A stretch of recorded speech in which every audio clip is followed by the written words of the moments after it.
Então, vamos começar então hoje falando da tomografia cardiovascular.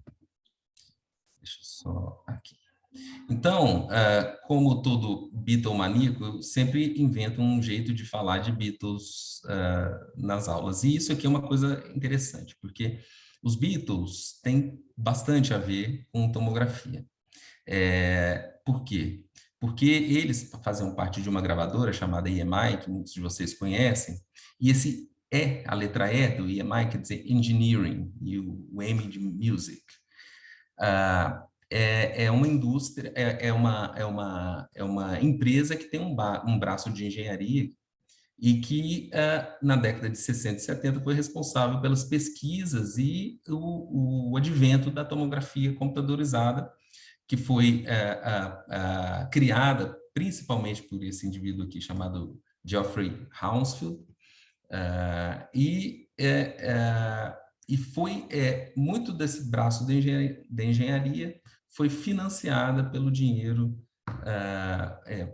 produzido pelos Beatles na década de 60. Portanto, essa é só uma forma de vincular aí a minha banda preferida com a minha profissão. Então, desde 1970, que quando foi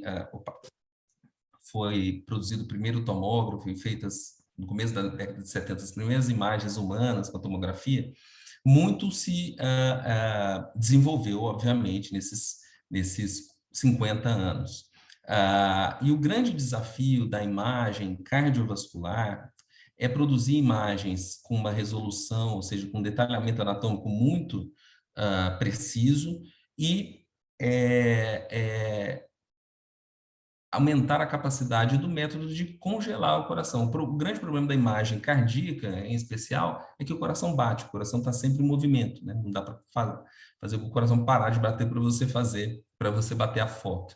Então, durante esses 50 anos, o que muito se desenvolveu foi no sentido de se aumentar o detalhamento anatômico, fazer cortes com pixels, né, que é o menor unidade formadora da imagem, cada vez menores e obtidas de uma maneira mais rápida possível, e com alguns artifícios de sincronização da obtenção das imagens com o eletrocardiograma, no sentido de se congelar o coração artificialmente, para que se obtenha imagens com melhor detalhamento e com menos artefatos de movimento. Então, durante esses 50 anos, muito se desenvolveu em termos de velocidade de aquisição e de detalhamento anatômico, até a gente ter essas imagens tão bonitas assim como a gente tem hoje com a angiotomografia.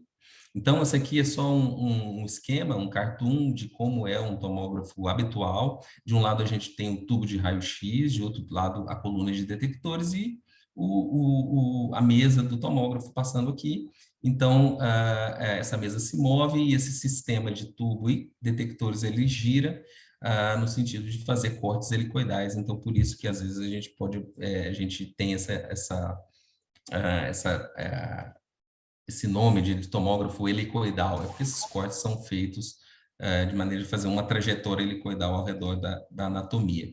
E, na verdade, a tomografia nada mais é que um monte de raio-x adquiridos, milhares de raio-x adquiridos de maneira muito próxima à outra, e depois eles são empilhados no sentido de formar a imagem nos 360 graus e empilhados no sentido de fazer também um volume, né, um volume que vai cobrir aquela área estudada. Então, nada mais é a tomografia do que um raio-x super especializado, né? Usa radiação ionizante e etc.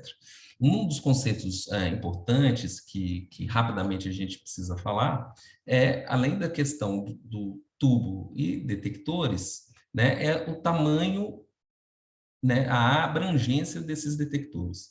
Cada detector, cada coluna de detector, na verdade, ele é responsável por um corte no giro desse sistema. Então, um detector, uma coluna de detector que faz um corte de meio centímetro, de meio milímetro, né, em cada rotação. Então, ele tem uma área de cobertura de meio milímetro. A partir do momento que você vai aumentando o número de colunas de detector do seu tomógrafo, você vai aumentando a área de cobertura anatômica por rotação desse sistema. Portanto, quanto mais colunas de detector, maior a área de cobertura em cada giro, menos giro esse sistema tem que fazer para cobrir a anatomia desejada. Portanto, mais rápido é a aquisição da imagem. Então, esses conceitos de imagens, onde que a gente vai falar, a gente vai ver muito isso na prática, mas é importante vocês saberem esses conceitos de resolução espacial, resolução temporal, resolução de contraste. Resolução espacial, na verdade, é a capacidade de se diferenciar os pixels.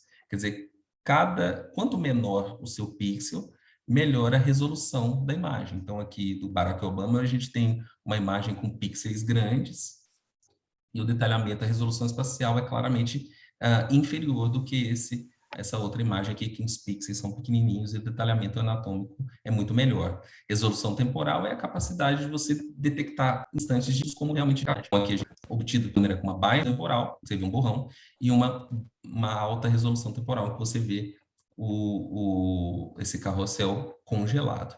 E resolução de baixo contraste é a capacidade de se diferenciar os diversos tons de cinza. Então, o desafio da tomografia cardíaca, na verdade, é você obter,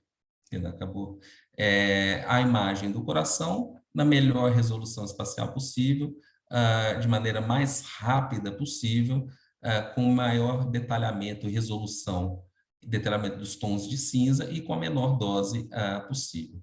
Então, aqui vocês notem nesse esquema que essa aqui é uma tomografia convencional, que é com poucos colunas de detector, então você vê que a área de cobertura é menor, então você precisa de muitos giros, aí isso vai aumentando até você chegar com tomógrafos de 160, 320, 640 colunas de detector, em que em um giro só você faz a imagem de toda a anatomia, por exemplo, do cardíaco. Então, quanto maior o número de detector, mais rápida é a aquisição. Outro conceito que vocês têm que ter é as angiotomografias, elas utilizam o meio de contraste iodado, né, para a gente conseguir detectar, conseguir diferenciar o que é estrutura vascular, o que não é. A gente e os principais serviços geralmente se usam, nós sempre usamos o contraste não iônico, que ele tem um perfil farmacológico muito mais tranquilo em termos de reações adversas, tanto reações adversas não alérgicas, como calor, náuseas, etc., quanto reações do perfil alérgico, né? Então, assim, o meio de contraste, ele é uma das medicações mundiais mais estudadas, né? No mundo são milhões de serviços que utilizam meios de contraste diariamente e a taxa de complicações é muito pequena. Então, assim, mas é sempre importante fazer a triagem adequada daqueles pacientes que têm contraindicação aos contrastes, ao uso de contrastes iodados, aqueles pacientes que têm insuficiência renal mais avançada, e que também a gente precisa ser bastante parcimonioso na utilização de contraste. Mas, de uma maneira geral, é uma medicação bastante segura.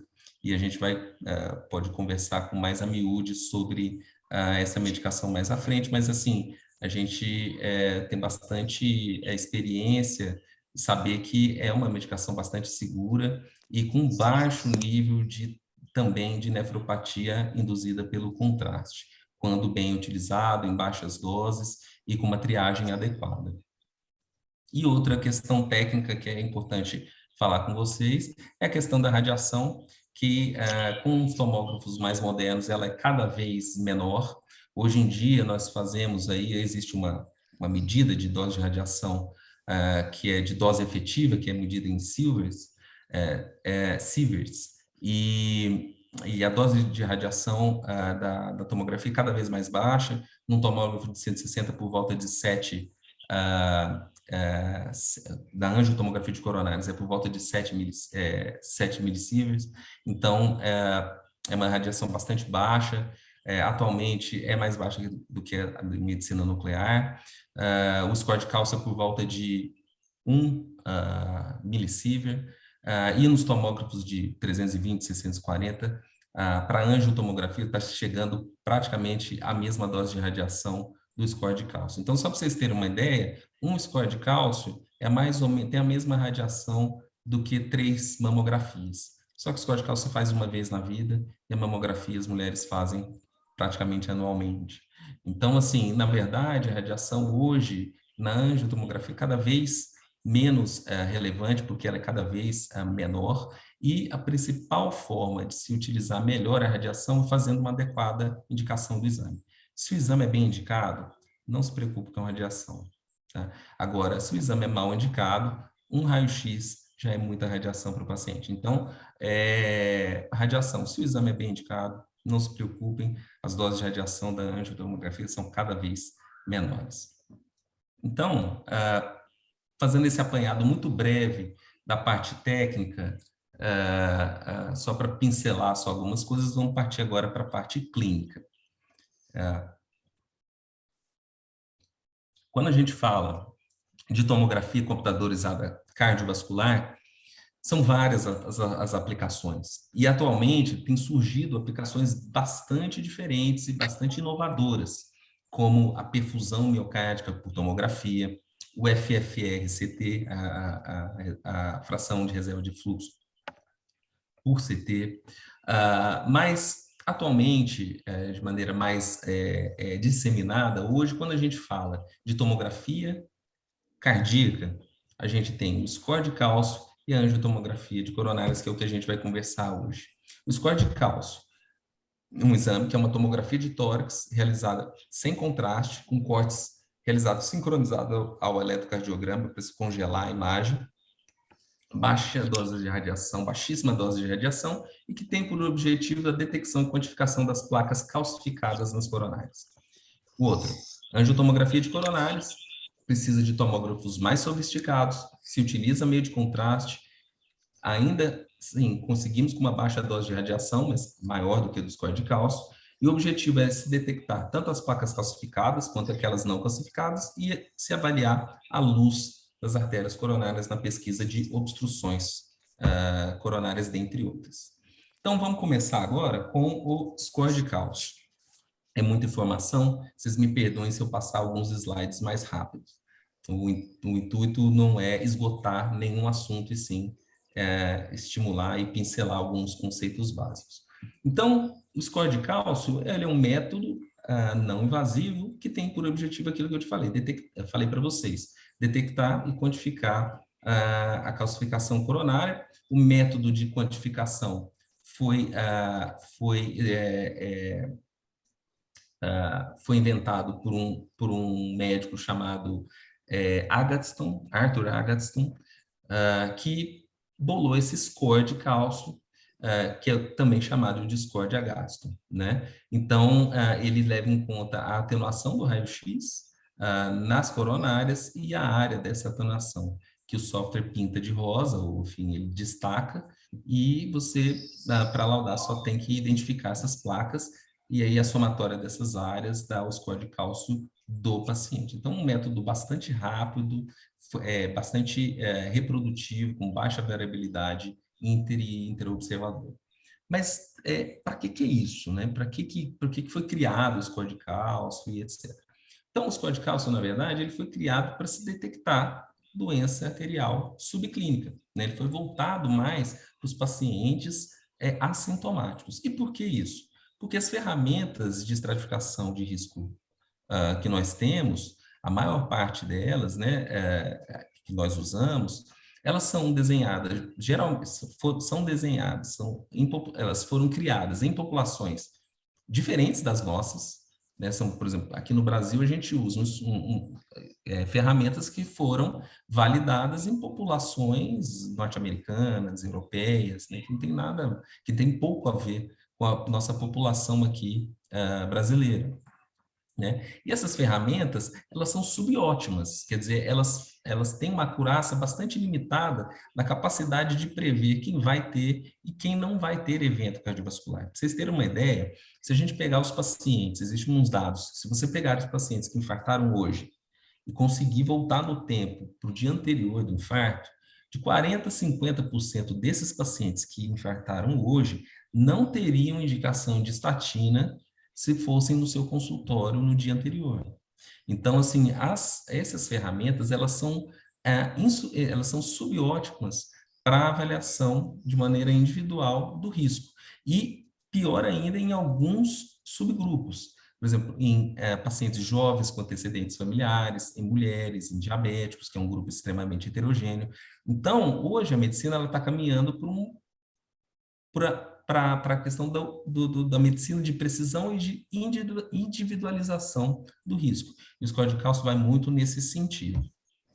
Portanto, o que é a calcificação coronária? A calcificação é um processo que se dá mais tardio no processo inflamatório vascular. E o processo inflamatório vascular mais prevalente é a aterosclerose. Portanto, vários estudos, inclusive anatomopatológicos, dão a informação de que o score de cálcio tem correlação com a carga total de aterosclerose. Então, quanto mais cálcio, maior a quantidade de placas calcificadas e não calcificadas. Portanto, maior a carga total de aterosclerose. Se o score de cálcio é baixo, a carga total de aterosclerose é pequena ou nula, né? Não sabemos. Mas num indivíduo assintomático, com um score de cálcio baixo, a porcentagem de lesões obstrutivas nesse paciente é muito pequena, por volta de 1%.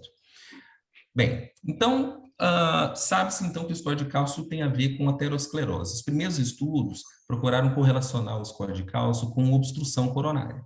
O que esses estudos mostraram? Uma sensibilidade muito alta e uma especificidade muito baixa. O que é isso? Nem todo mundo que tem cálcio tem obstrução. Portanto, o score de cálcio tem uma correlação ruim com obstrução. Não é só porque você tem calcificação, você tem obstrução coronária. Num segundo momento, então, o que se procurou correlacionar não foi a presença de calcificação coronária com obstrução, e sim a relação da calcificação coronária com evento cardiovascular futuro. E aí foram desenvolvidos vários estudos prospectivos que procuraram ver essa associação.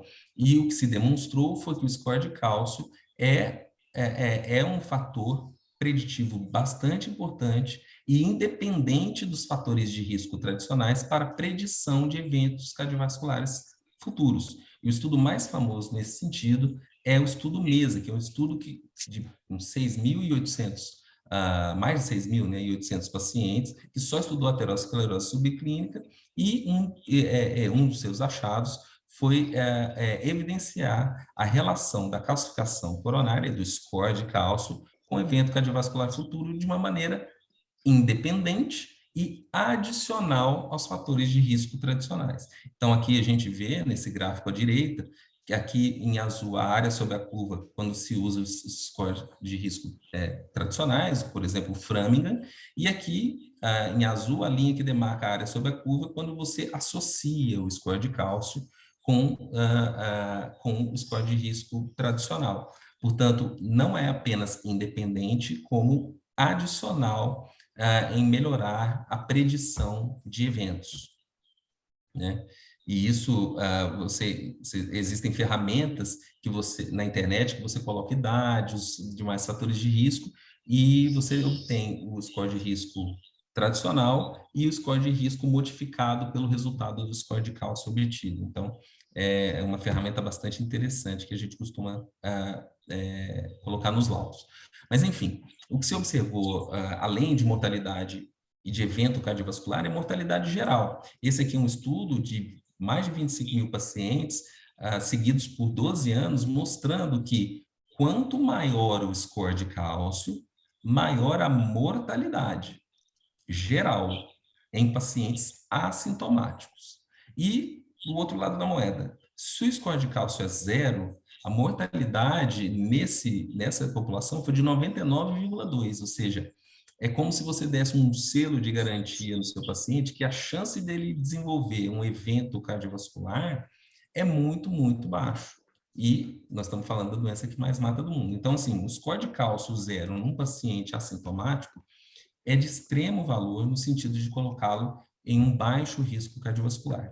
E aqui é uma coisa bastante interessante, um estudo bastante interessante de um subgrupo do estudo MESA, que comparou o score de cálcio com outras ferramentas de estratificação, de detecção de aterosclerose subclínica, entre elas proteína C reativa, o IMT, o Doppler de carótidas, né, o índice tornozelo braquial, né, para ver envelhecimento vascular e etc.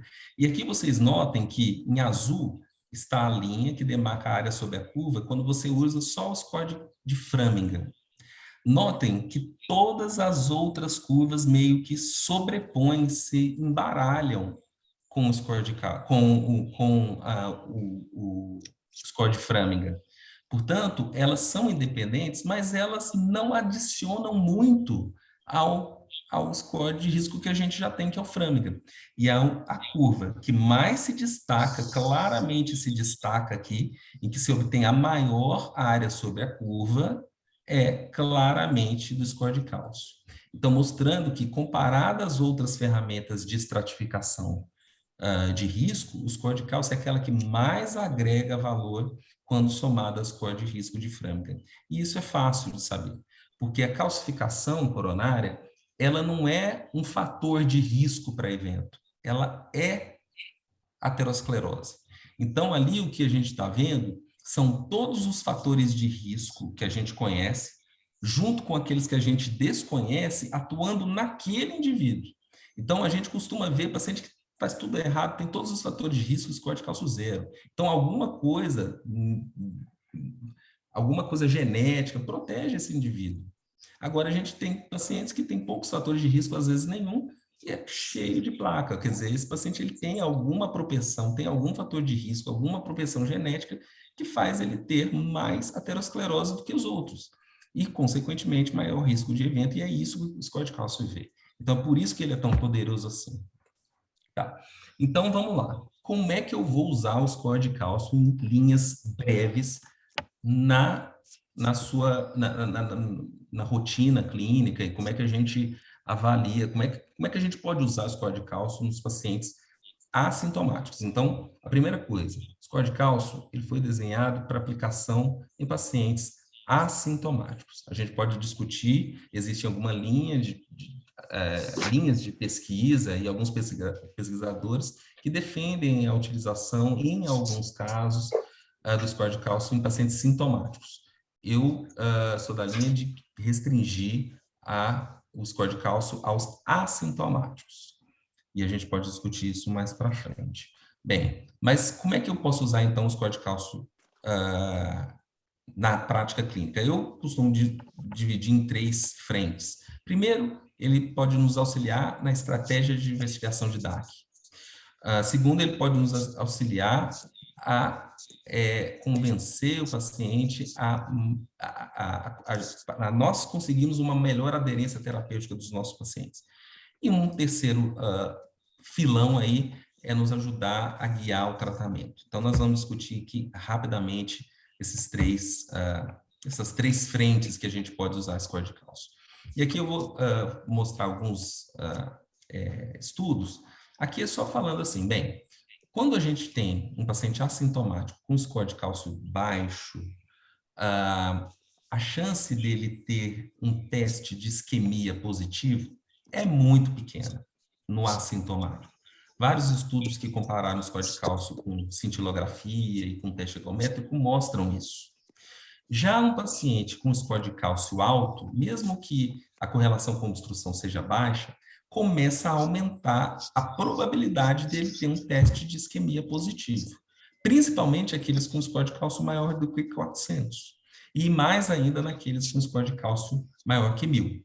Então, o score de cálcio tem uma baixa sensibilidade para uma baixa especificidade, perdão, para a detecção de isquemia, mas ele tem uma alta sensibilidade. Quanto maior o score de cálcio, maior a chance de ter um teste de isquemia positivo. Então, olha só como é que a gente traduz isso na prática clínica. Existem os critérios de adequação, tanto de ecocardiografia de estresse, quanto de cintilografia, dizendo que em pacientes assintomáticos, se ele tem um score de cálcio menor do que 100, esses exames, SPECT e o ecoestresse, são inapropriados. Você não tem indicação. Por quê? Porque a chance de dar negativo é gigante. E se der positivo, a chance de ser um falso positivo é enorme. Isso nos pacientes assintomáticos, tá? Já nos pacientes assintomáticos com score de cálcio maior que 400, aí sim, o teste de isquemia nesses pacientes é considerada como apropriada. Isso em diretrizes destes métodos, né? Nós estamos falando, quando a gente vê a robustez do método, é quando ele começa a ser citado em diretrizes de outros métodos. Então, por quê? Porque quando você tem um score de cálcio maior, uma maior carga de aterosclerose, maior a chance de ter isquemia. Né? E isso também vale para os pacientes diabéticos. A gente sabe que a pesquisa de aterosclerose subclínica de isquemia silenciosa indiscriminadamente num paciente diabético não melhora o prognóstico. Existem estudos, como o estudo de AD, que mostra isso. Agora, o score de cálcio pode ser muito bem um elemento triador naquele paciente que vale a pena você progredir e fazer uma pesquisa de isquemia silenciosa nesse paciente. Sobretudo quando o score de cálcio é maior do que 100. Tá? O segundo filão, aderência terapêutica. Rapidamente, vários estudos mostram que quando o paciente, quando o paciente tem, ele sabe que ele tem aterosclerose, que ele tem a doença, vários estudos mostram que ele assimila melhor isso, e isso se traduz numa maior aderência e persistência da medicação, tá? Isso com AS, estatina, antihipertensivos, e controle de dieta, atividade física e etc. E o terceiro filão é como guia terapêutico. E aqui alguns estudos bastante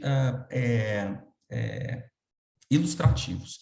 Esse aqui é um estudo, ele não é um subestudo do MESA, mas que ele procurou evidenciar, tentar utilizar o score de cálcio como estratificador para saber onde a estatina pode fazer a maior diferença. Então, foram, acho que, 8.000 pacientes seguidos por 5 anos. O que se observou foi o seguinte, que nesse segmento de 8 anos, se não me engano, posso estar enganado, a sobrevida dos pacientes que tomaram estatina versus os que não tomaram estatina foi significativamente diferente nos pacientes que tinham score de cálcio maior do que 400, sobretudo os maior que 100. Naqueles pacientes que tiveram score de cálcio zero, as curvas são sobrepostas, ou seja, a estatina não adiantou, não fez a menor diferença se o score de cálcio é zero. Por quê? Porque esse paciente não tem aterosclerose. Então, a estatina não faz diferença em quem tem score de cálcio zero. Já quanto maior a calcificação, quanto maior a carga de aterosclerose, mais diferença a utilização da estatina faz. Portanto, o score de cálcio melhora a discriminação de quem precisa, de quem não precisa de estatina. E isso foi visto nesse aqui, é um subestudo MESA, mostrando que naqueles pacientes de risco intermediário, aqui pelas diretrizes americanas, os pacientes com risco intermediário que têm um score de cálcio zero, a chance de evento cardiovascular é igual, como se eles fossem de baixo risco sem indicação de estatina. Já naqueles pacientes de risco intermediário com score de cálcio positivo, e aqui foi só positivo e negativo, já tem uma chance de evento igual como se fossem de alto risco, maior do que 20% em 10 anos. Então, o score de cálcio discrimina, sobretudo, nesses pacientes de risco intermediário, que é a maioria dos nossos pacientes. Portanto, aqui é uma sugestão de utilização do score de cálcio, mostrando que naqueles pacientes que você está na dúvida se usa ou não estatina, e que dose de estatina utilizar, se o paciente tem score de cálcio zero, a chance de benefício de estatina é muito pequena. Já se o score de cálcio é maior do que 100 ou maior que percentil 75, aí sim a estatina está indicada. E naqueles pacientes no intervalo disso, aí a discussão, a avaliação de outros fatores de risco, principalmente se o paciente fuma, aí realmente a estatina tem indicação, mas uma discussão também com o paciente e com relação à tolerância também dele com a estatina. E a mesmo serve para aspirina, quer dizer, em 2018 não foi um ano fácil para aspirina, né? Foram publicados aí 3 estudos, ASPRI, não me lembro direito o nome deles, um deles é ASPRI, enfim, e 2 meta-análises mostrando que a aspirina, mesmo reduzindo por volta de 12% o risco relativo de evento, tem um aumento de 42% de sangramento, o que faz com que esses efeitos se anulem. Mas olha só que interessante. Esse aqui é um subestudo que se utilizou o score de cálcio justamente para ver quem tem maior benefício de utilização de aspirina. E o que se observou é que, por exemplo, aqui a barra está o NNT, se calculou o NNT, quer dizer, um número necessário para tratar com aspirina para reduzir um evento cardiovascular. E também o NNH, número necessário para ter um sangramento. Então, aqui na população geral, excluindo o score de cálcio, o NNT foi maior do que o NNH, ou seja, não vale a pena, a chance de malefício é maior do que a chance de benefício com a aspirina. No entanto, quando você coloca um score de cálcio, sobretudo maior do que 100, o NNT cai de 400 para 140, ou seja, claramente menor do que o NNH. Então, nesses pacientes, a aspirina tem muito maior chance de benefício do que em pacientes com score de cálcio zero, em que o NNT é maior que 1.000. Ou seja, você precisa tratar mais de 1.000 pacientes para ter a redução de um evento. Ou seja, e é muito maior do que a chance de benefício é muito menor do que a chance de sangramento. Então, o score de cálcio também pode ajudar a indicar melhor aquele paciente que tem mais chance de aspirina e que não tenha chance de sangramento. E isso, esse poder de refinamento do score de cálcio, ele também pode ser usado, como eu já falei, em diabéticos. Saber, a população diabética do 2 é uma população extremamente heterogênea. Então, não é tudo igual ter infarto prévio. Tem pacientes diabéticos que são de baixo risco, né? Tem pacientes diabéticos que não têm indicação de estratificação, de pesquisa indiscriminada de isquemia silenciosa. E o score de cálcio pode ser uma porteira de entrada, o gatekeeper, não gosto de usar esses anglicismos, mas de você saber quem deve ou não deve progredir a investigação. Mesma coisa em hipercolesterolemia familiar, principalmente com os inibidores da PCSK9, medicação super cara. O paciente com hipercol familiar, se tem um score de cálcio baixo, chance de benefício com a PCSK9 é muito menor, porque a chance de evento dele é menor. Já se o score de cálcio é maior, a chance de benefício com essa droga cara é maior. Então, você pode refinar e melhorar a discriminação de quem tem mais chance de benefício com essa droga. E agora, com o nosso, a grande estrela recente, né, que é nesse rol de estratificação de risco, que é LPAzinho, esse estudo aqui mostrou que pacientes que têm um LPAzinho alto, se tem score de cálcio baixo, a chance de evento cardiovascular é igual como se tivesse LPAzinha baixa, entendeu? Então, assim, o score de cálcio também consegue ver aqueles pacientes que têm maior chance de evento, mesmo tendo um LPAzinho alto ou não. Portanto, de maneira resumida, para quem indicar o score de cálcio? Daqueles pacientes assintomáticos de risco, que você quer individualizar o risco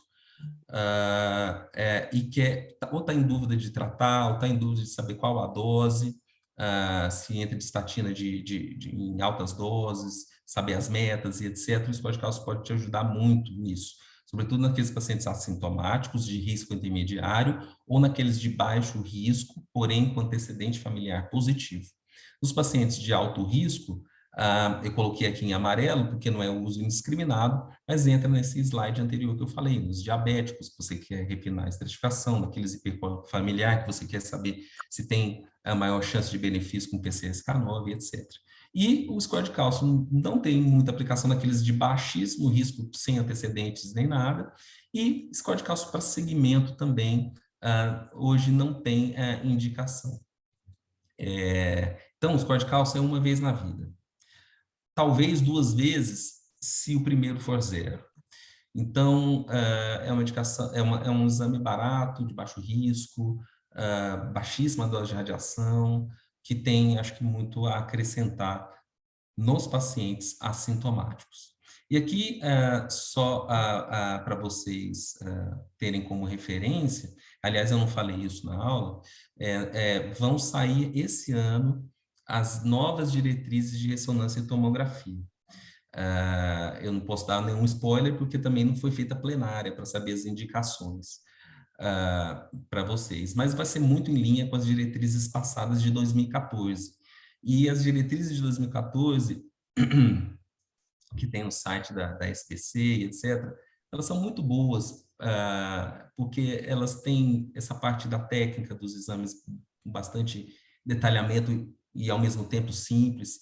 Tem a parte de acurácia de métodos diagnósticos, definição de sensibilidade, especificidade, que é um negócio bastante interessante de vocês saberem, entenderem. Então, é uma referência que eu cito, deveria ter feito um slide com isso. E aqui é só uma outra diretriz bastante interessante de 2019, que é da SBC, que é de prevenção cardiovascular, lato sensu, e que coloca a utilização do score de cálcio, né, como classe 1. Tá? Em pacientes de risco intermediário, em pacientes diabéticos, também de risco intermediário. Então, tanto nos diabéticos quanto nos não diabéticos. E aqui fala assim, ó, as estratégias para mapear a progressão da doença vascular em estágios mais precoces ainda são limitadas e há poucas ferramentas viáveis para a prática clínica. Dessa forma, a combinação de um score clínico, que é o score de risco global, o FRAMCA, com o score de cálcio em pacientes de risco intermediário é a maneira mais eficiente de prever o risco de DAC. Então, isso está escrito nessa diretriz de prevenção cardiovascular da SBC. Então, é só para colocar essa indicação de uma diretriz que não é de score de cálcio, né? Uma diretriz clínica. Bem. Acho que eu estou no tempo, peguei aquela introduçãozinha, e agora nós vamos falar do outro método extremamente interessante, que eu sou apaixonado, que é a angiotomografia de coronárias.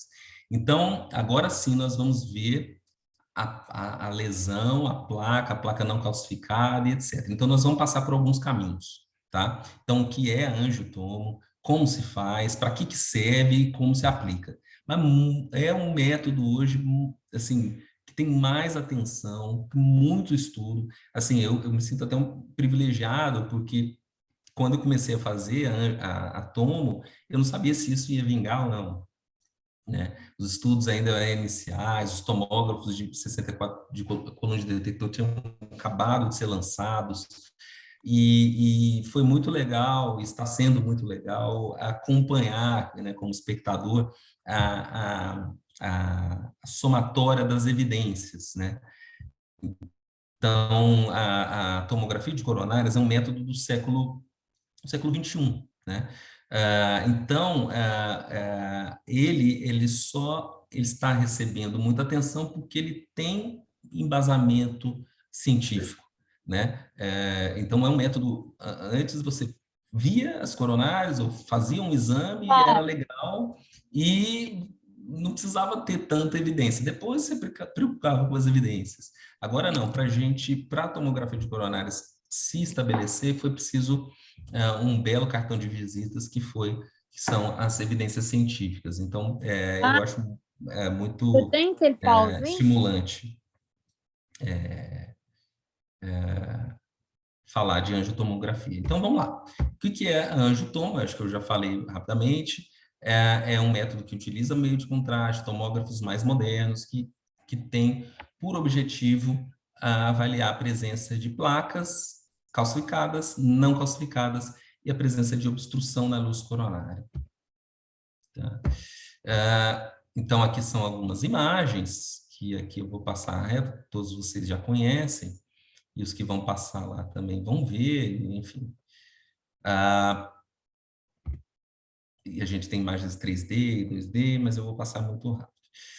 Como se faz? Então, a gente tem um preparo, que é super importante na angiotomo, né? Um método que a hora da aquisição é 5 minutos, mas é preciso conversar com o paciente, ver os fatores de risco, ver o sintomatologia, controlar a frequência cardíaca, que é importante, que a gente faz com beta-bloqueadores, que são medicações com baixas taxas de contraindicação, fazer a punção venosa, tem que ser uma boa punção venosa, né? Explicar para o paciente como é que deve ser cortado, um exame simples, mas que tem que ter apneia. E a gente faz exames de muitos pacientes idosos, então tem que explicar para o paciente a hora de prender a respiração. As apneias são breves, mas elas são muito importantes.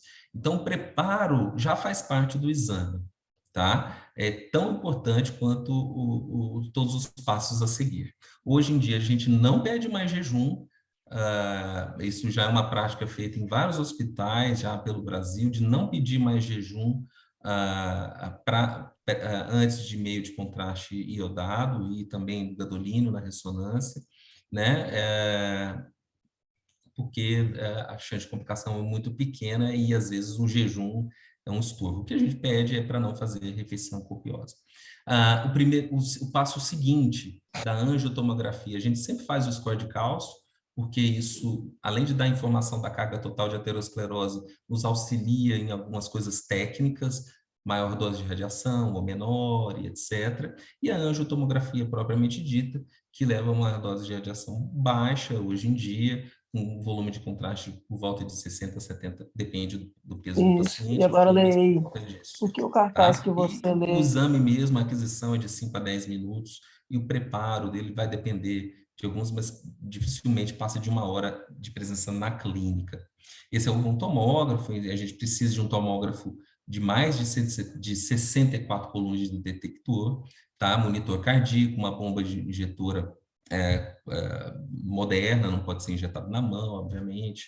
Enfim, precisa de um sistema muito voltado para isso, né? E é um exame que também a gente vai falar das acurácias, mas que também tem limitações, obviamente, como todos os exames, né? Extremo grau de calcificação e artefatos metálicos nos atrapalham, às vezes, a gente ver a luz arterial, uma frequência cardíaca extremamente elevada. Com os tomógrafos modernos, a gente consegue passar por cima de muitas frequências mais altas. Mas é lógico que frequências mais baixas facilitam a qualidade, né? Propiciam uma melhor qualidade. A frequência cardíaca que nos atrapalha muito é como FA de alta resposta, né? Mas uma FA normal, geralmente a gente não tem problemas. Então, assim, são arritmias descontroladas, essas nos atrapalham, como atrapalha qualquer método diagnóstico do coração, né? Dificuldades na apneia, pacientes que não conseguem prender a respiração, também é um problema, porque ele precisa da apneia, porque senão dá artefatos de movimento, e a radiação, como eu já falei, nem estou colocando isso mais como limitação técnica.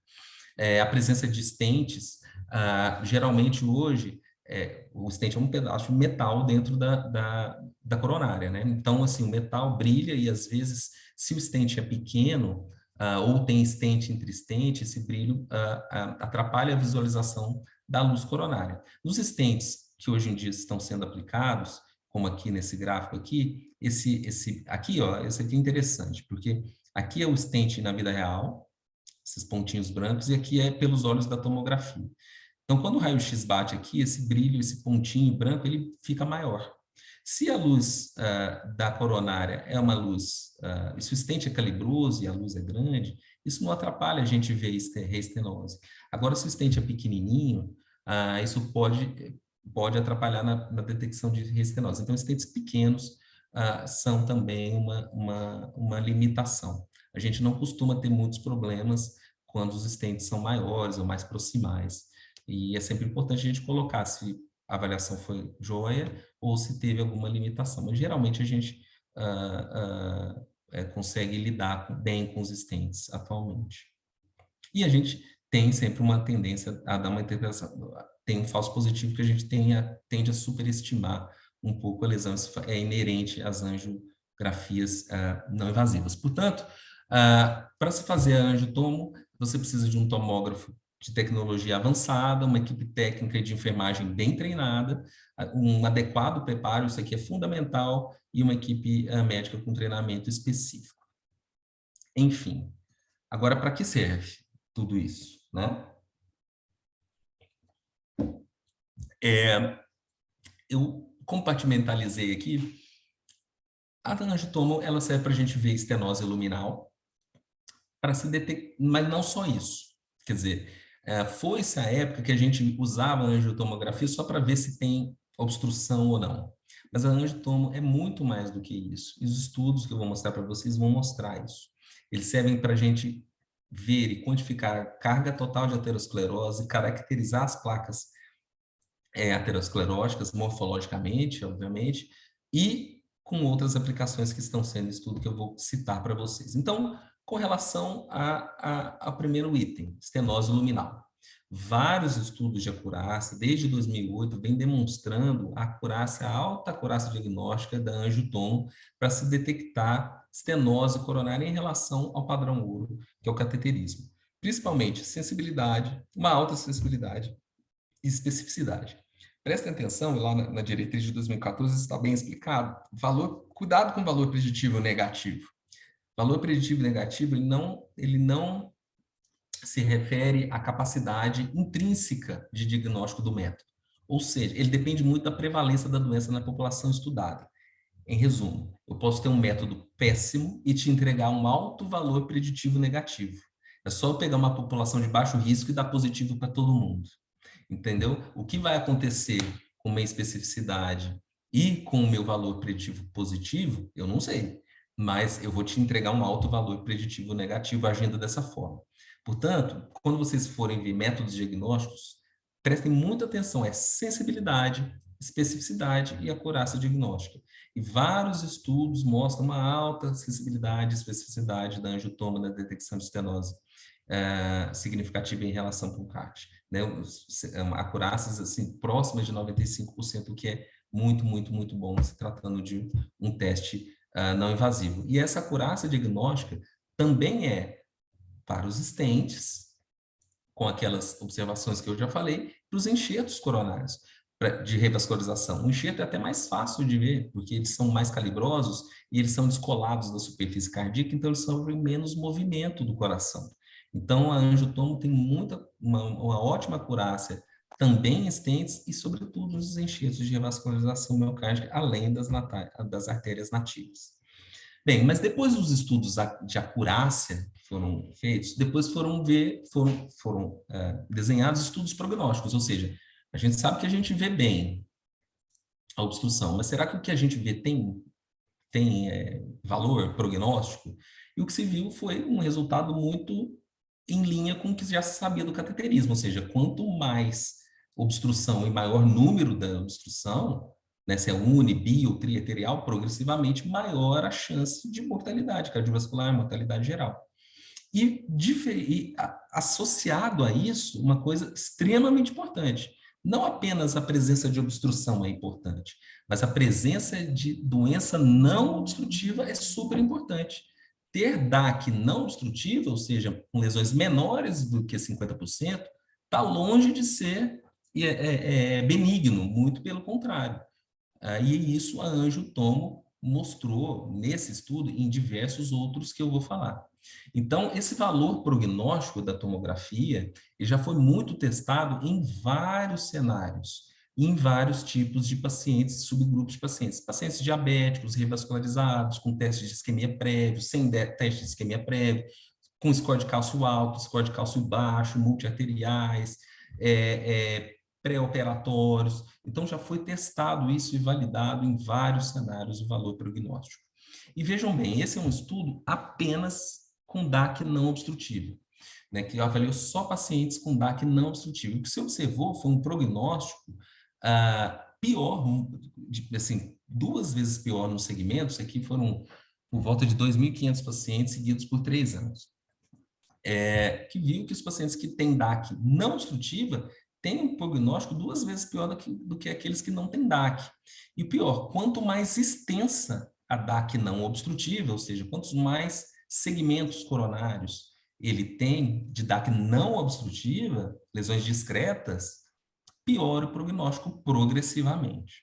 E aí a gente vai entrar no segundo item, que é a importância desse conceito da carga total de aterosclerose, e essa é uma informação que a Anjo Tomo dá muito claramente. Essa informação da importância da carga total de aterosclerose a gente já tem no score de cálcio, né? O score de cálcio já nos sinalizava disso, quanto mais cálcio, pior o prognóstico. Mas aqui a Anjo Tomo vai além disso, porque ele vê também as placas não calcificadas. Então, aqui a gente observa na linha em verde, um estudo, um subestudo, num estudo do Dr. Márcio Bittencourt, né? Muitos de vocês conhecem, um brasileiro, que os pacientes que têm dor torácica e que têm uma tomografia normal têm um excelente prognóstico. Já os pacientes que têm DAC obstrutiva têm o pior prognóstico, mas aqueles que têm apenas DAC não obstrutiva, lesões discretas, têm um prognóstico claramente diferente do que aquele que tem tomo normal. E veja só, aqui, nesse gráfico em barras, aqui a gente vê, em termos de morte cardiovascular e infarto, o melhor prognóstico é aquele paciente que não tem DAC. O pior prognóstico é aquele que tem DAC obstrutiva difusa, aquele paciente triarterial. Agora, veja, esse aqui é um prognóstico de pacientes que têm DAC discreta, mais disseminada, mais do que 4 segmentos envolvidos.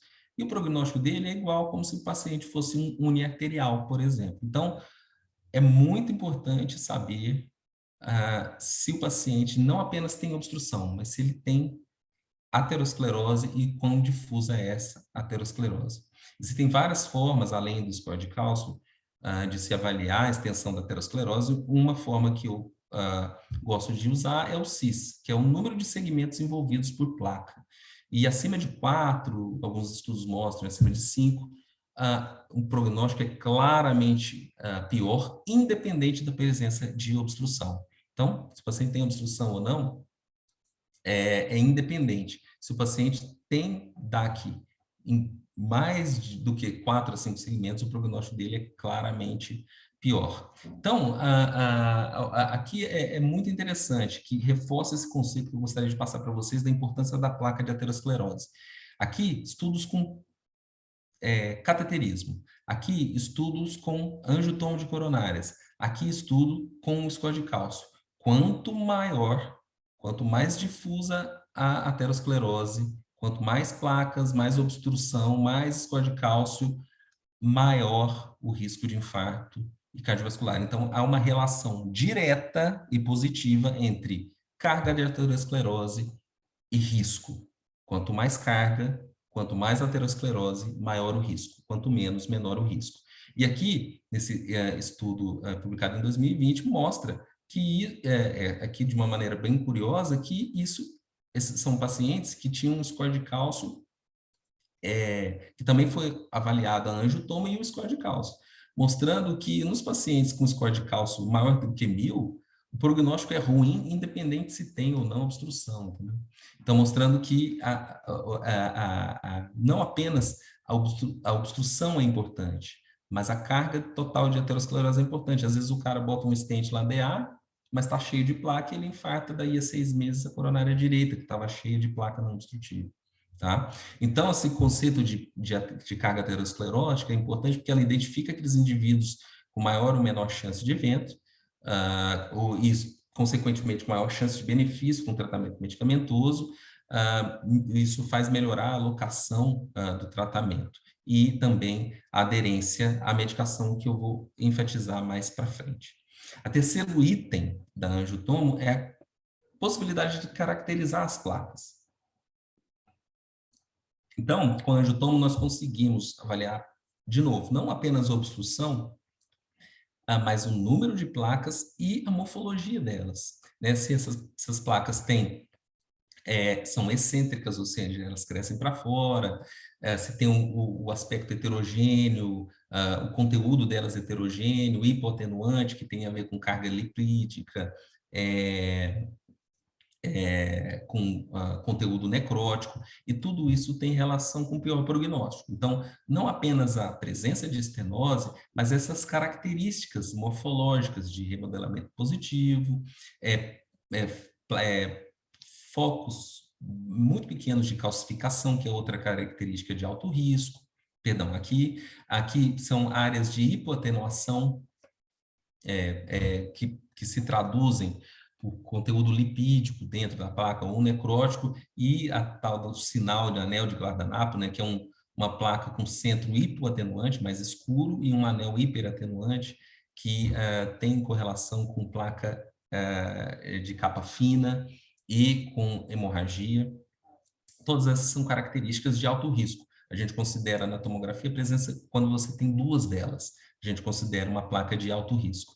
E vários estudos mostram a correlação da presença dessas placas com placas vulneráveis detectadas pela tomografia de coerência óptica, né, pela OCT, a correlação da presença dessas placas com a preditor independente de isquemia, independente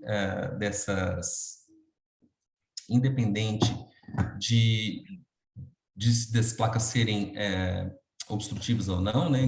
Preditor de isquemia independente se tem obstrução ou não, e, finalmente, preditor de evento de síndrome coronariana futura, aguda, né, futura, né, evento agudo no futuro. E com novas ferramentas de avaliação de placa, ferramentas na estação de trabalho que conseguem depurar conteúdo lipídico, conteúdo fibroso, com inteligência artificial que está sendo cada vez mais desenvolvida, a gente vai conseguir refinar muito essa caracterização de placa, e isso já está sendo estudado no estudo Scott Hart 2, que está sendo desenvolvido lá na Inglaterra, que a gente vai comentar mais sobre Scott Hart agora.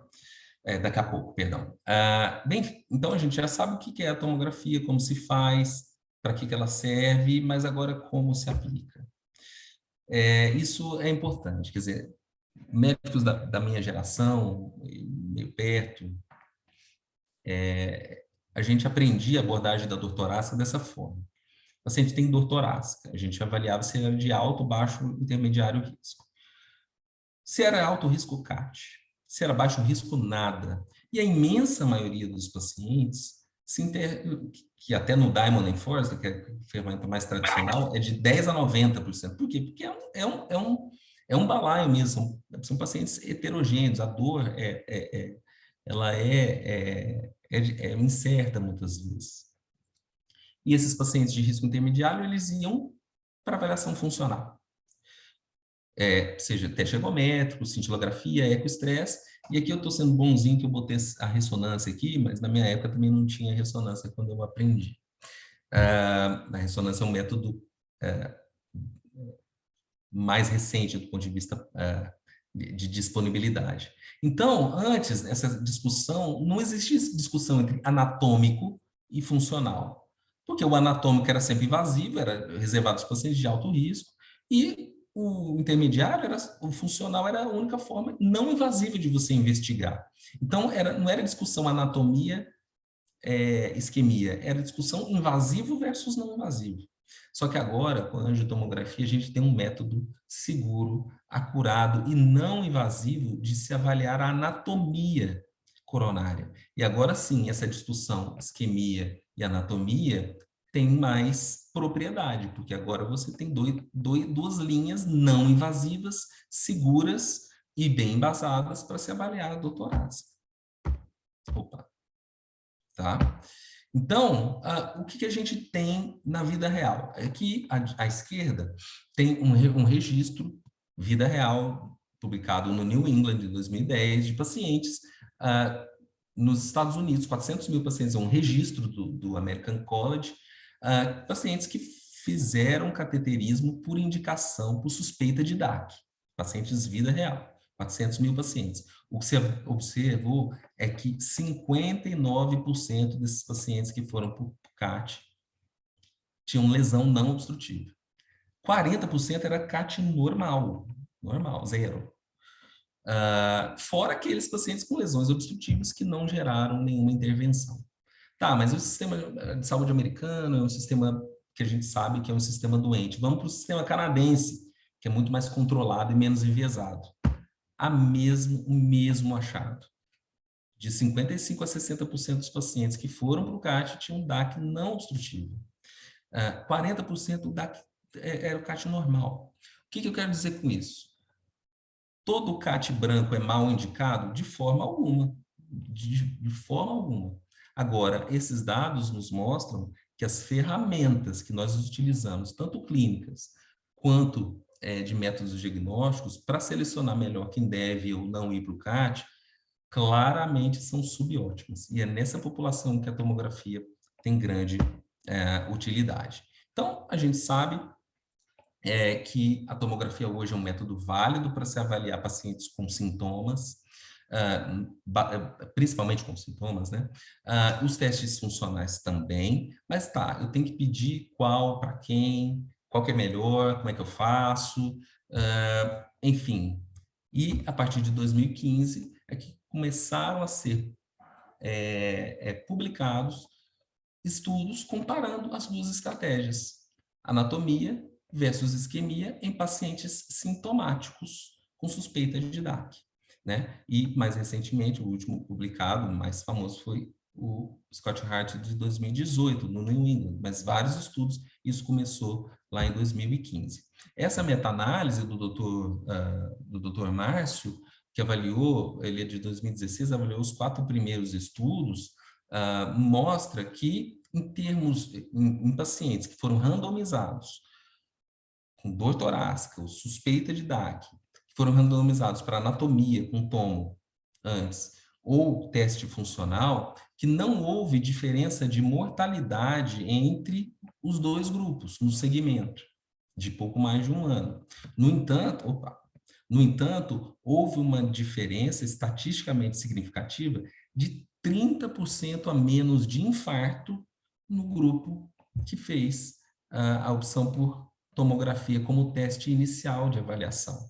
30% eu costumo falar, infarto não é morte, mas é quase morte, é grave, é um desfecho cardiovascular muito importante, muito robusto. Então, reduzir 30% de risco de infarto está longe de ser desprezível. E vejam só, nesse registro, vida real, lá na Dinamarca, sistema de saúde dinamarquês, 84 mil pacientes que avaliou pacientes que fizeram a angiotomo como estudo inicial e pacientes que fizeram estudo funcional como estudo inicial. O que se observou? 30%, 29%, não houve diferença de mortalidade entre os grupos, mas, novamente, um número de 29% menos infarto no grupo de isquemia. Desculpa, que fez avaliação anatômica, perdão. 29% a menos de infarto, ou seja, de novo, um número muito semelhante, 30% menos de infarto. Quer dizer, você imagina um remédio que reduz a chance de infarto de 30%. É a tomo que reduz o infarto? Não, mas tem algumas pistas que a gente vai discutindo, ou seja, o paciente que fez a tomografia, ele usou mais estatina, ele teve mais uso de AS. Né? Nesse estudo aqui, ele fez mais CAT, fez mais angioplastia, enfim, mas ele fez mais uso de medicação. Enfim, guardem essa informação. E, finalmente, no estudo Scott Hart, que é um estudo escocês, Sistema de Saúde Público Europeu, que mostrou que também randomizou, esse é um estudo randomizado, mostrou entre pacientes que fizeram angiotomo como teste inicial ou que fizeram o tratamento padrão, seja teste de isquemia, teste ergométrico, cintilografia ou nada, enfim, seguiu o tradicional do sistema de saúde lá. O que se observou, não houve diferença de mortalidade, mas, de novo, redução de 40% na taxa de infarto dos pacientes que fizeram angiotomo como teste inicial. E, nesse caso, sem diferença de revascularização, nem de cateterismo no grupo, diferença entre os grupos. né? Então, por quê? Porque o segmento foi de 5 anos. Então, num primeiro momento, você observou um maior número de cateterismo no grupo tomo, mas em 5 anos, o grupo que não fez cateterismo antes, teste funcional, acabou fazendo mais cateterismo do que angiotomo, e depois, em 5 anos, essas taxas se igualaram. E por que isso? A hipótese mais provável é que os pacientes que fizeram angiotomo usaram mais estatina, mais AS, implementaram melhor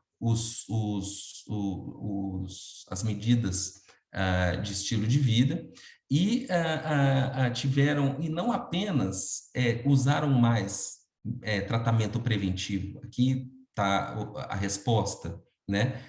Pacientes que usaram mais medidas preventivas, 19% versus 14,5%. Não apenas essa diferença absoluta, mas usaram melhor. Os pacientes que fizeram um tomo e que não tinham placa, esses pacientes não precisavam de estatina. Esses pacientes usavam muito pouco estatina.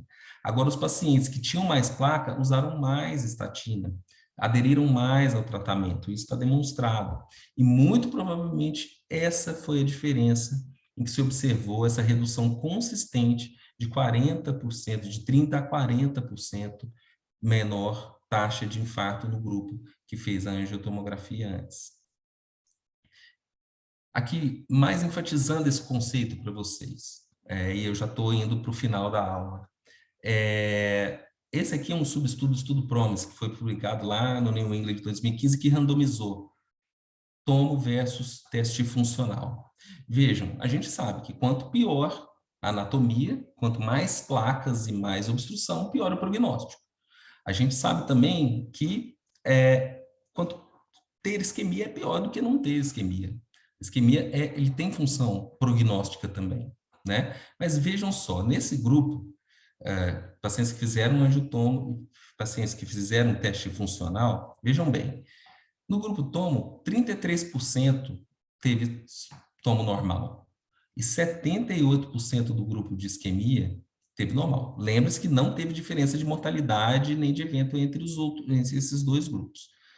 Mas teve muito mais exame normal no teste funcional.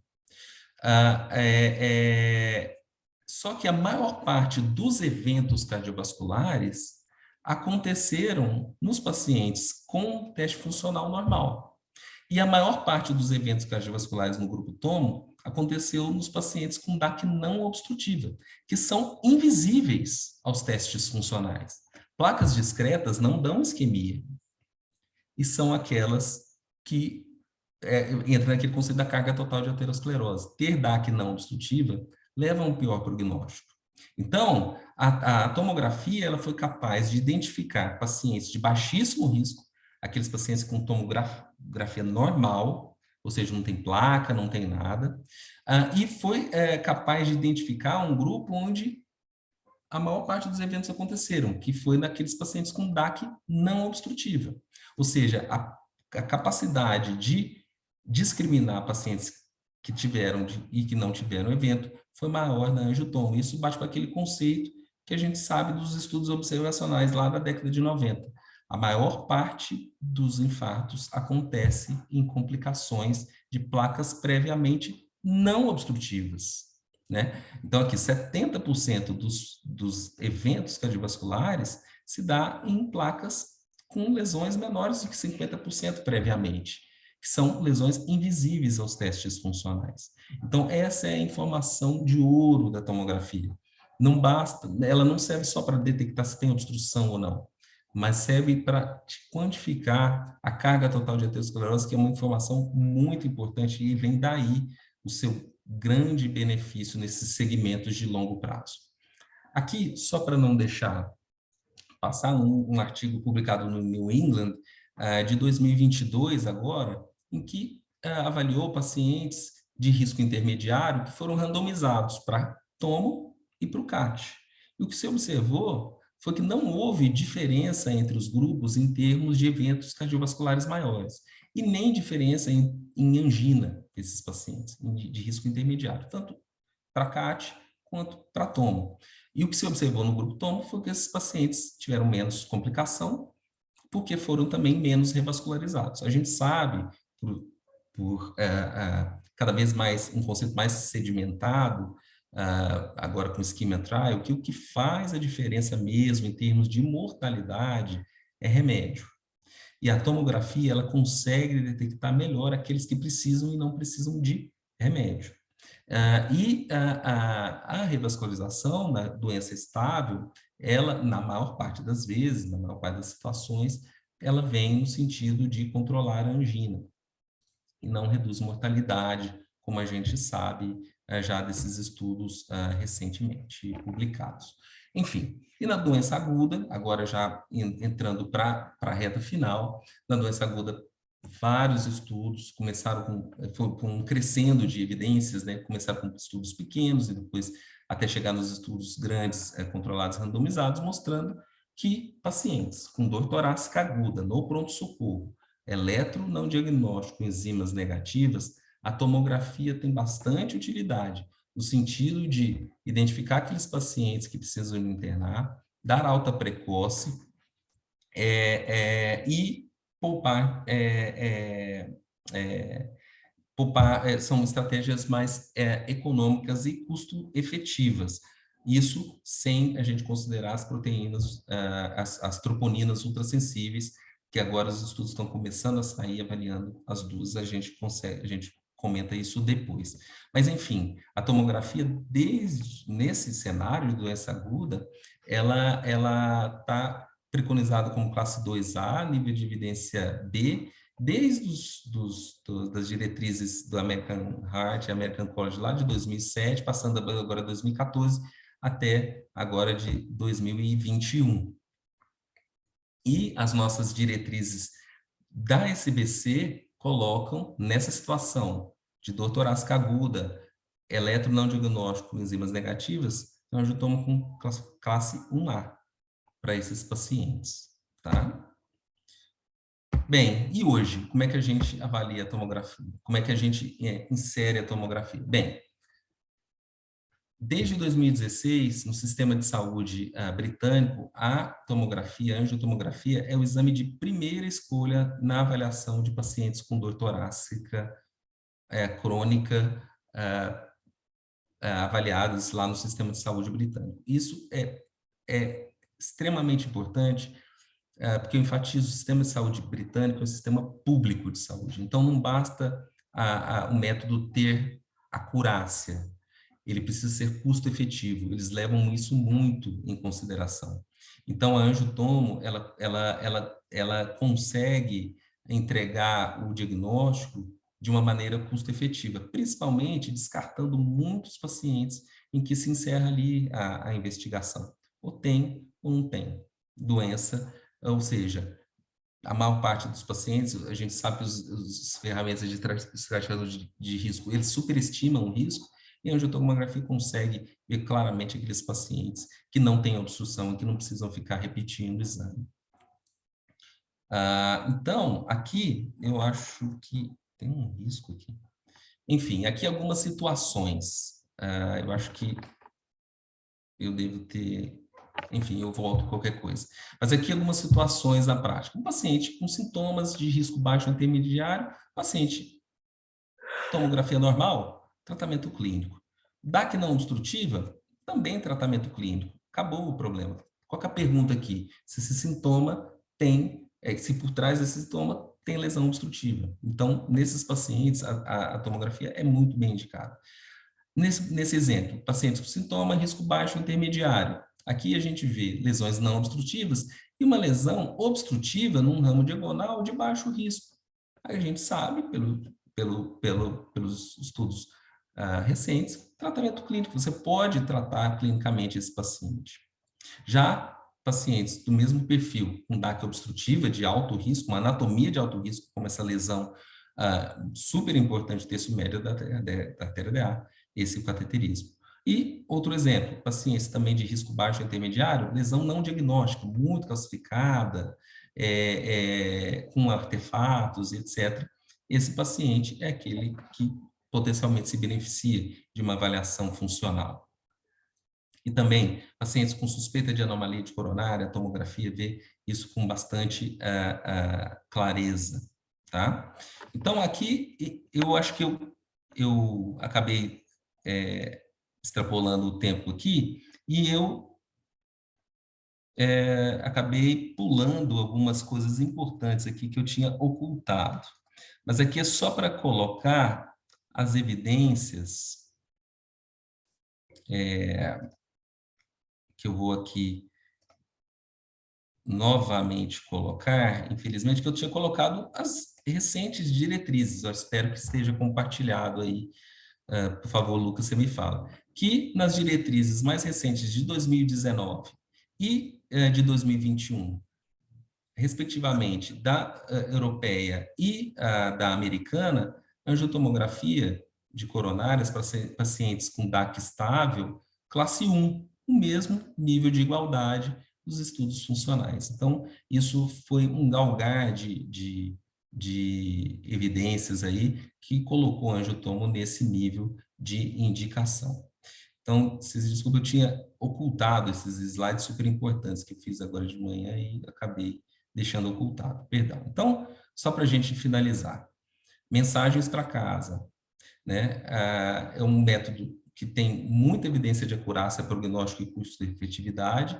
É um, estudo, um exame de primeira linha na avaliação de pacientes sintomáticos, tá? Notadamente dos sintomáticos. A avaliação de isquemia versus anatomia, os estudos randomizados não mostram diferença de mortalidade entre os grupos, mas revelam uma taxa significativamente menor de infarto miocárdico no grupo CT. E muito provavelmente é por aquilo que a gente conversou da questão da DAC, né? Diagnostica mais DAC e, com isso, dá oportunidade de otimizar tratamento clínico, medicamentoso, que é o que realmente faz a diferença de mortalidade. E é um exame já incorporado nas principais diretrizes clínicas e sistema de saúde europeus. E, agora, finalizar, as outras possibilidades que a tomografia vai nos entregar no futuro próximo, que é a perfusão, a avaliação de isquemia por tomografia e o FFRCT, que está sendo cada vez mais estudado nos últimos tempos. Então, o mundo da tomografia é um mundo fascinante. Os tomógrafos estão cada vez mais modernos, dando cada vez mais possibilidades de estudos com menor nível de contraste, menor dose de radiação. Esse aqui são a entrada da inteligência artificial. Esse aqui está tudo incorporado num tomógrafo que a gente deve instalar recentemente, que dá essas imagens maravilhosas que vocês podem ver, e não só de imagem maravilhosa, Viva Angiotomo, né?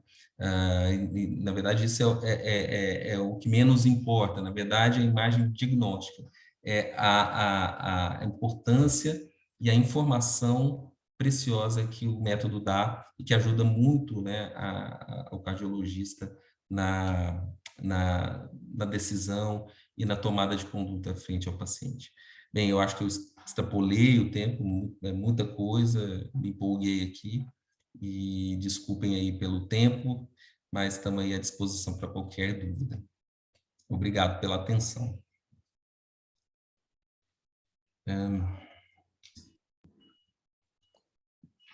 Doutor